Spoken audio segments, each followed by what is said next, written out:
Hi everyone, আজকে university of Purbabanga semester 3 4 years and 3 years এবং বিবিসিএস under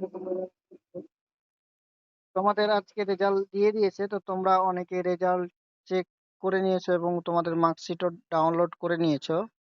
তো এবার বিষয় হচ্ছে, তোমরা যারা মার্কশিট ডাউনলোড করতে পারছো না বা তোমাদের মার্কশিটে এসবি আছে, আর এ আছে, তো আমি আরেকবার সিস্টেমগুলো বলে দিচ্ছি।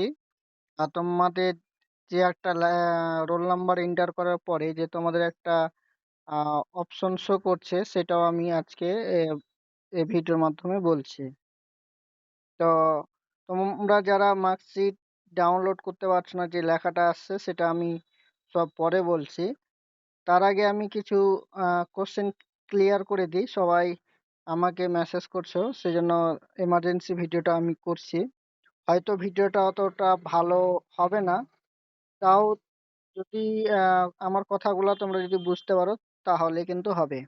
তো যাই হোক, তো তোমরা যারা 4 and 3 ইয়ার্সে পড়ছো, তো তোমরা উম, আহ, তোমাদের কাদের কাদের রেজাল্ট ভালো হয়েছে অবশ্যই কমেন্ট করে জানাবে। তো তোমাদের মার্কশিটে যাদের এসসি আছে, তোমাদের semester clear, SC full form semester clear. তোমরা পরবর্তী সেমিস্টারে উত্তীর্ণ, মানে অর্থাৎ থার্ড সেম থেকে তোমরা ফোর্থ সেমে উঠে যাবে তোমরা ভর্তি হওয়ার পরে। এবং যাদের আছে আরএ, তারা ওটা অ্যাবসেন্ট হয়ে যাবে। আর যাদের এসবি আছে, এসবি হচ্ছে সেমিস্টার ব্যাক। তুমি কিন্তু ফোর্থ সেমিস্টারে কিন্তু এক্সাম দিতে পারবে, আবার যখন থার্ড সেমে পরীক্ষা হবে তখন তুমি আবার তোমাকে পরীক্ষা দিতে হবে। অর্থাৎ আমি আর একটু ক্লিয়ার করে বলছি, তুমি থার্ড সেমিস্টারে ব্যাক পেয়েছো মানে এসবি পেয়েছো, তোমাকে আবার 2026 সালে কিন্তু থার্ড সেমে তোমাকে ব্যাকের পরীক্ষাটা দিতে হবে। এবং তুমি এখন কিন্তু ফোর্থ সেমিস্টারে কিন্তু তুমি অ্যাডমিশন হতে পারবে। এসসি ক্লিয়ার, এবং এসসি তো সম্পূর্ণটাই ক্লিয়ার হয়ে গেল, তোমার সেমিস্টার ক্লিয়ার, তোমার কোনো চাপ নেই। এবং যাদের আর এ আছে বা অন্যান্য অপশন আছে, তোমরা যারা নকল ধরা পড়েছে তাদের কি হবে? তো আমি স্ক্রিনে নিয়ে আসছি যে লেখাটা তোমাদের শো করছে সামনে। তো এখানে দেখতে পাচ্ছ যে রোল নাম্বার এন্টার করার পরে এখানে কি শো করছে, you are interacted to appear before malpractice committee schedule to be held 15/5/2025 সকাল 11টা ক্যাম্পাসে, মানে ইউজিবি ক্যাম্পাসে তোমাকে যেতে বলছে।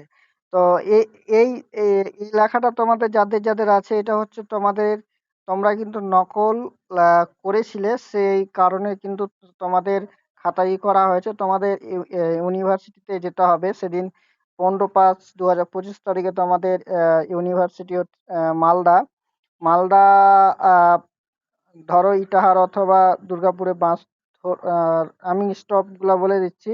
মালদার বাস ধরবে, মালদা বাস স্ট্যান্ডে নেমে এখানে টোটো ধরবে, যে কি ইউনিভার্সিটি অফ গৌড়বঙ্গ যাবো, বা গৌড়বঙ্গ বললে কিন্তু তোমাকে একবারে ইউনিভার্সিটি এখানে দেখতে পাবে, সাইন বোর্ড আছে, মানে ইউনিভার্সিটি অফ গৌড়বঙ্গ লেখা আছে, এখানে তোমাকে যেতে হবে।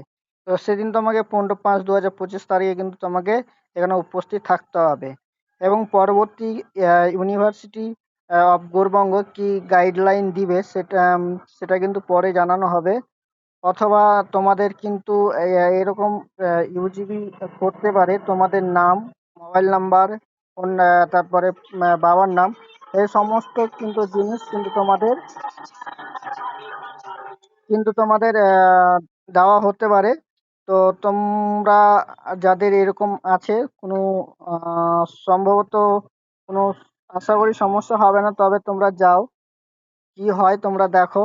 এই হচ্ছে আজকের বিষয়।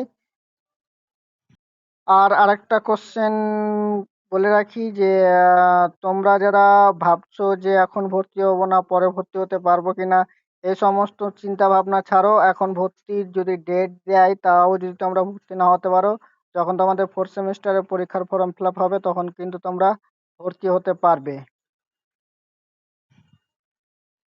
যে যদি ভিডিওটি ভালো লাগে অবশ্যই লাইক করো এবং কমেন্ট করো কেমন হয়েছে। আর অবশ্যই ভিডিওটি শেয়ার করো।